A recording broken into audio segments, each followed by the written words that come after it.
ஒரு காலத்தில் ஒரு சின்ன கிராமத்தில் சில நண்பர்கள் வாழ்ந்தனர். அவர்கள் அனைவரும் மிகவும் நல்ல உறவுகளில் இருந்தனர். அவர்கள் பெயர்கள் ரவி, குமார் மற்றும் சுரேஷ். இந்த நண்பர்கள் தினமும் இரவில் ஒன்றாக சேர்ந்து மகிழ்ச்சியாக பேசி விளையாடுவார்கள். அவர்கள் வாழ்ந்த கிராமம் அமைதியாக இருந்தாலும் அங்கே பல விஷயங்கள் மறைத்து வைக்கப்பட்டிருந்தன.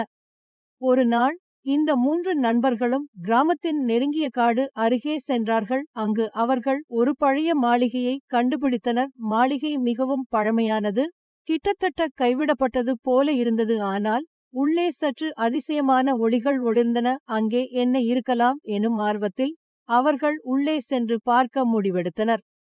அவர்கள் உள்ளே சென்று பார்த்தபோது அவர்கள் சில சிறிய பேய்களை கண்டனர்.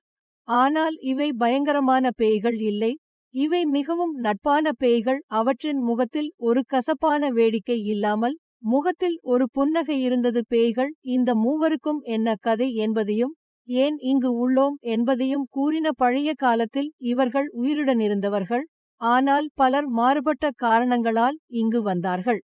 நண்பர்கள் பயந்து போகாமல் பேய்களுடன் பேசினார்கள். பேய்களும் அவர்களைப் போலவே நண்பர்களாக இருந்து வந்ததை உணர்ந்தனர். பேய்கள் உதவிகரமாக இருந்ததால் அவர்கள் கிராமத்தில் ஏதாவது பிரச்சினை இருந்தால் வந்துடுவோம் என்று வாக்கு வந்தார்கள். அந்த நேரத்திலிருந்து 3 நண்பர்களும் பேய்களுடன் சந்திக்க வாரம் ஒருமுறை அந்த மாளிகைக்கு சென்று கொண்டிருந்தனர்.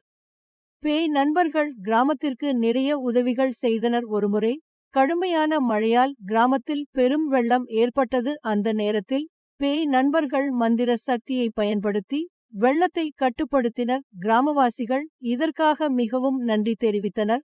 ஆனால் பேய்கள் யாருக்கும் தெரியாமல் இருந்தன. இப்படி 4 நண்பர்கள் மகிழ்ச்சியாக வாழ்ந்து கிராமத்தின் பாதுகாவலர்களாக மாறினர்.